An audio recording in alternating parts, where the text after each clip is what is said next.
En interactualité, une délégation guinéenne composée d'écrivains, d'éditeurs et d'artistes, avec à sa tête le ministre de la Culture Alpha Souma, a récemment pris part comme pays invité à la 2e édition du Salon du Livre africain tenu à Paris. À l'honneur de cet événement culturel, la Guinée s'est réjouie de la tenue de cette édition 2023 en France.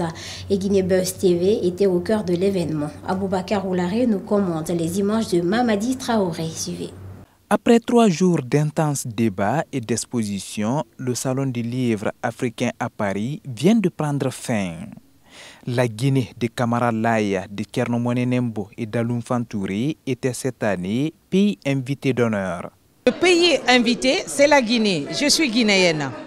Et en plus, je fais la promotion de la culture guinéenne, en fait de la Guinée, des Guinéens et des produits locaux guinéens. Donc c'est une joie pour moi d'être ici aujourd'hui, une fierté même, puisque la Guinée est le pays invité. Comme je l'ai dit à la tribune, nous devons pouvoir renouveler cette affaire et faire des salons de livres africains dans toute l'Europe. Il ne s'agit pas de faire seulement à Paris. L'Europe a besoin de la culture africaine, l'Europe a besoin de connaître la Guinée, l'Europe a besoin de connaître les potentialités de la Guinée, l'Europe a besoin de connaître les artistes et les écrivains de la Guinée. Donc c'est très très important pour la valorisation de notre culture et pour la vision globale de notre pays.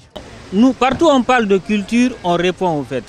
Et surtout, cette édition elle est exceptionnelle dans la mesure où la Guinée est pays invité d'honneur.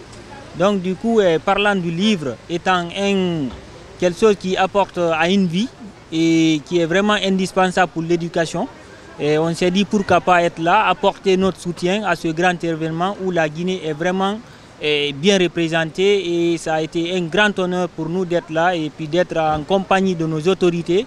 Être là à rencontrer toutes ces personnes qui travaillent dans ce monde, pour moi c'est une occasion de pouvoir discuter avec les écrivains et toutes les personnes qui sont impliquées dans ce projet. Capitale mondiale du livre, c'était un projet énorme, c'était un projet d'envergure internationale.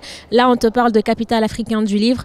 Donc pour moi, c'est tout à fait possible. Avec un homme comme Santi Kaba à la tête de ce projet, c'est faisable. C'est tout un honneur pour nous, amoureux des lettres, de la littérature, de participer à ce genre d'événements pour faire en sorte que la Guinée soit à la place où elle doit être. La Guinée, pays invité d'honneur au Salon du Livre africain à Paris, n'a pas laissé les autorités guinéennes indifférentes.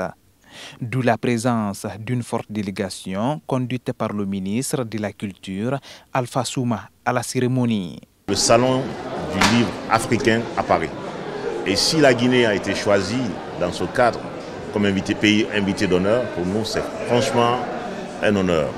C'est pour cela que je remercie toutes les autorités qui sont associées à cette organisation, notamment le maire du 6e arrondissement, Eric, Sansi Kaba et tous les officiels qui sont venus parce qu'ils ont fait un travail formidable.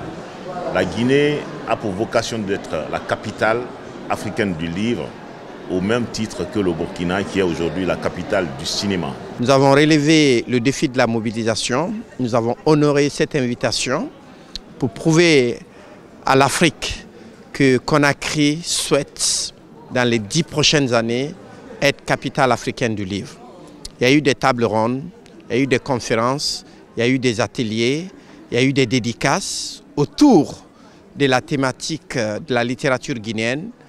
Les belles lettres de Guinée étaient à l'honneur et nous sommes venus avec une forte délégation composée d'éditeurs, d'écrivains, d'artistes et à sa tête le ministre de la Culture et le conseiller personnel du chef de l'État. Dr Alassane Chérif, écrivain et vice-président de l'Association des écrivains de Guinée, n'a pas voulu se faire compter l'événement, car il avait son mot à dire pour défendre le drapeau guinéen à l'échelle internationale. Que je suis le premier vice-président de l'Association des écrivains de Guinée. Donc un tel événement ne pouvait pas se passer à mon absence. J'avais mon mot à dire, ma présence à assurer, malgré mon âge, mais je suis encore dynamique pour ce genre d'événement qui honorent notre pays. Des organisateurs du Salon du Livre africain à Paris ont reçu des cadeaux et des prix pour avoir placé leur confiance à la Guinée. Alors ce prix, c'est une carte d'Afrique sur laquelle figure le nom de Guinée-Conakry, parce qu'il ne faut pas oublier qu'il y a 3 Guinées et que la Guinée-Conakry, c'est quand même la plus grande. Et c'est celle qui nous est le plus proche, puisque par la langue, on est très unis à la Guinée depuis des dizaines, voire des centaines d'années. Et le fait d'avoir reçu ce trophée est pour moi une récompense pour tout le travail qui a été mené pour faire de la Guinée le pays invité d'honneur. Donc je remercie le ministre d'avoir eu la gentillesse de me remettre ce trophée. Toutes ces initiatives visent à faire de la Guinée capitale africaine du livre et qu'elle mérite. Rendez-vous donc pour l'année prochaine. C'est la fin de ce JT20. Messieurs, dames à tous, merci d'avoir suivi. Les infos continuent sur nos différentes plateformes de communication digitale, Facebook, Instagram, Twitter, LinkedIn, YouTube. Bonsoir.